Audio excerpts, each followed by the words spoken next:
ஒரு ஊரில் ஒரு பெரியவர் இருந்தார். ஒரு நாள் அவரை தேடி ஒருத்தர் வந்தார். ஐயா, நான் கடவுளை பரிபூர்ணமாக நம்புகிறேன் அப்படின்னார். சரி, அந்த நம்பிக்கை உனக்கு எப்படி வந்ததுன்னு கேட்டார் இவர். அவர் சொல்ல ஆரம்பித்தார். ஐயா, எனக்கு கல்யாணம் ஆகி 10 வருஷம் ஆச்சு. ஆனாலும் குழந்தை பாக்கியம் இல்லை.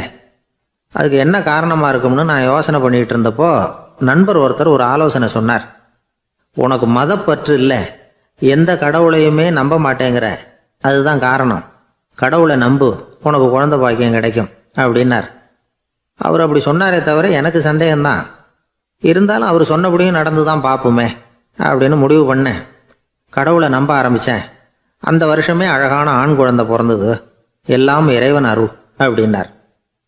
இவர் இப்படி சொன்னதை கேட்டதும் அந்த பெரியவர் சொன்னார், நீ சொல்கிறதெல்லாம் சரிதான்.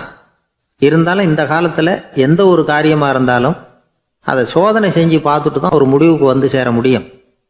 அறிவுபூர்வமான முடிவு அதுவாக தான் இருக்கும். அறிவியல் சோதனைகள் அப்படித்தான். ஒரு குறிப்பிட்ட விஷயத்தை பற்றி எத்தனை தடவை சோதனை பண்ணாலும் ஒரே முடிவு தான் கிடைக்கணும். அதுதான் சரியாக இருக்கும்.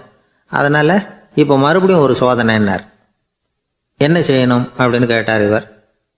கடவுள்கிட்ட ஒரு பெண் குழந்தை வேணும்னு கேளு.